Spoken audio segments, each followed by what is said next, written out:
Hello, just thought I'd make a quick video talking a little bit about the type of meditation or mindfulness stuff that I might get up to whilst I'm going for a walk outdoors.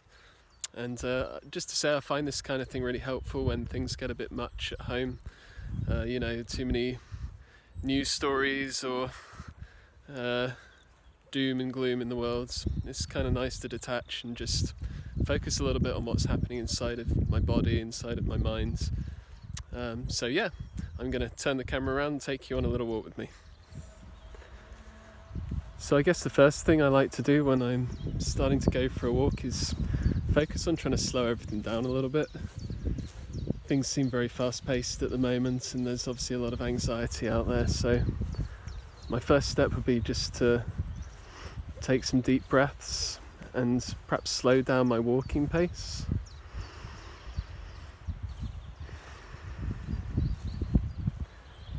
And try and begin to engage my senses a little bit.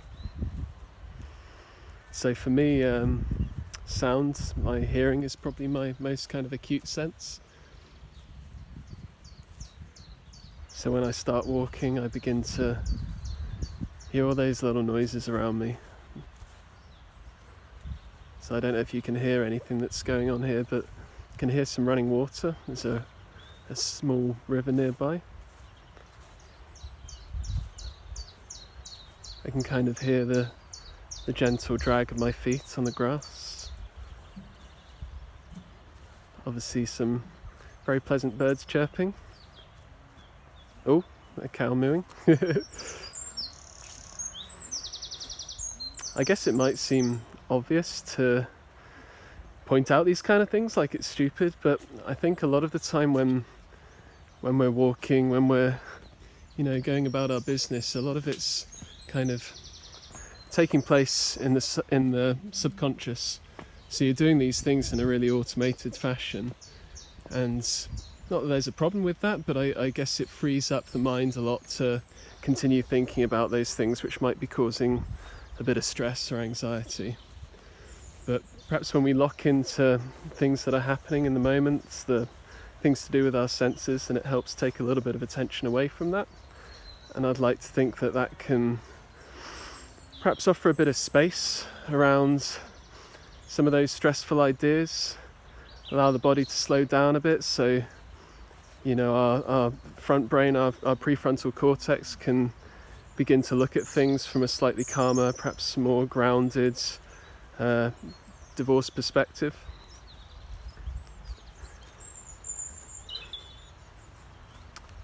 So yeah, sounds, lots of sounds. Lots of very nice, pleasant noises. But if hearing's not your primary sense, then perhaps it's your visual sense. Maybe that's more acute. And there's always plenty of things around to just pay attention to visually. Maybe if we're really engaging our sense of sight, we might want to pay more attention to things than we would usually. So perhaps the little details, the patterns on flowers, the vibrancy of colour, the behaviour of animals or people around us.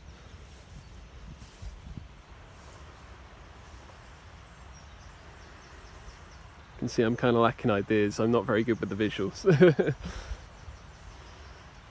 Another one, the kinesthetic sense, so touch. I think that's a really nice one when you're walking. Maybe you might start to notice how your shoes feel on your feet as you walk, the kind of sponginess or the hardness of the ground.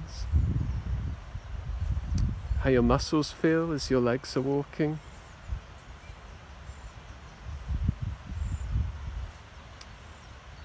And perhaps just to kind of do a little bit of a body scan, obviously if it's comfortable to do so.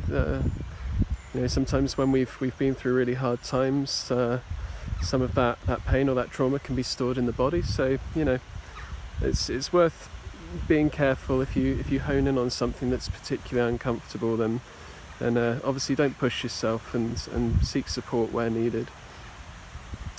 But yeah, sometimes I like to just do a little scan of my body and notice where anything might be a little bit tight or uncomfortable, and where there might be that tightness. Sorry, distracted by a herd of cows running towards me. Awesome. So where there might be that tightness, I find it really helpful to just breathe into it, if that makes any sense. Hey guys, how's it going? So for example, if say there's a little bit of tightness around the stomach, I find that if I breathe deeply in through my nose and imagine that air going down into the stomach, and perhaps imagining that air has some kind of healing qualities to it, or relaxing qualities. So as you breathe it in, you're kind of breathing in the idea of it being very soothing and very relaxing. And as you breathe out, ideally with kind of puckered lips, so you can do a nice slow breathe out, sort of like this.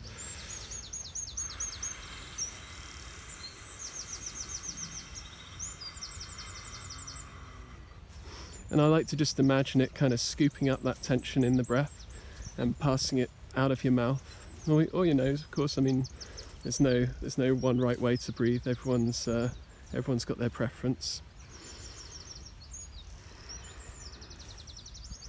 And I find that's kind of nice if things are quite intense for you at the moment, then just to allow that deep breathing, allow that breathing in of relaxation and breathing out of tension to be kind of going on the whole time whilst you're engaging your senses.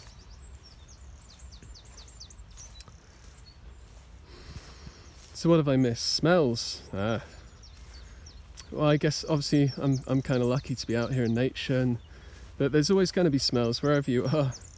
Be that kind of smoky city smells. You might smell petrol or I don't know, smells from shops, perhaps foods. There's no doubt going to be something to pay attention to. Here I can smell different flowers and plants, which is always nice.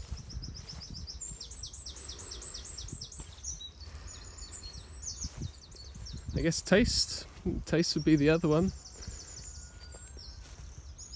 Unless you're going to be chewing on some local fauna, there might not be a great deal of variety there, but maybe if you take some sweets along with you, it's always nice to engage the senses with.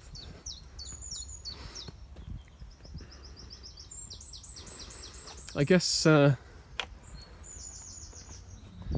my real message in all of this would be just kind of taking your time to explore your senses, to explore your environment, to take it all in a way which is, it's almost like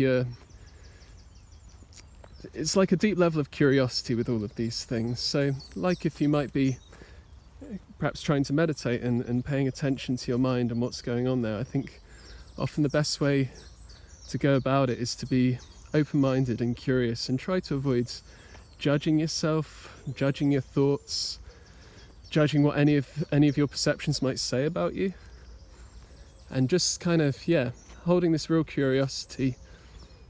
The more the better, in my eyes at least. Almost as if, if I really get into this sensation of how the ground feels beneath my feet, if I really kind of investigate what that's like, maybe I'm going to discover some hidden meaning to life. It's probably a bit over the top, but it works for me.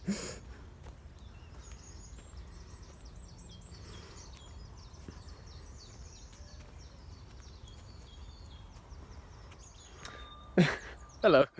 So I just watched back the footage to check what I said wasn't complete nonsense, and caught my comment about chewing on local fauna. Whoops! I meant to say flora. Still probably a bit weird, to be honest, but my wife, she likes to go foraging for plants and such, especially edible ones. We've been collecting a lot of wild garlic recently, so I guess that was on my mind. And of course wild garlic does have quite a potent smell. But yeah, not talking about munching on cows and sheep out in the wild. Bit weird. But thanks for joining me on the walk, guys, and I hope in some way it's proved useful. Take care, enjoy the sunshine, bye bye.